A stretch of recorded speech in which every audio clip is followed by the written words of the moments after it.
ស្វាគមន៍មកកាន់ Channel ផ្ទះឆ្នោតរបស់ Admin ថ្ងៃនេះ Admin មានលេខតម្រុយល្អៗរបស់ឆ្នោតយួនសម្រាប់ចែកជូនពុកម៉ែបងប្អូននៅថ្ងៃទី28 ខែ 11 ឆ្នាំ 2025 នេះ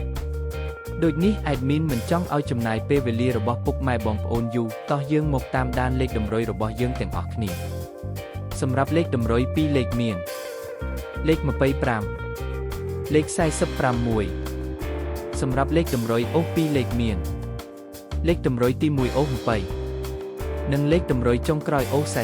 40សម្រាប់លេខតម្រុយ3លេខមាន745គុណនិង534គុណសម្រាប់លេខតម្រុយថ្ងៃនេះ Admin សូមជូនពរឲ្យពុកម៉ែបងប្អូនជួបតែសំណាងល្អទាំងអស់គ្នាហេងមានលាភមានជ័យជាចុងក្រោយសូមកុំភ្លេចជួយចុច Subscribe និង Comment ហើយដាក់សញ្ញារូបកណ្ដឹងដើម្បីជួយផ្ដល់កម្លាំងចិត្តមកកាន់ Admin ជាពិសេសងាយស្រួលតាមដានវីដេអូថ្មីនិងលេខតម្រុយល្អៗជាប្រចាំថ្ងៃជាមួយ Admin សូមគោរពលាពុកម៉ែបងប្អូនពីខ្ញុំបាទ Admin ផ្ទះឆ្នោតសំណាងល្អទាំងអស់គ្នាសូមអរគុ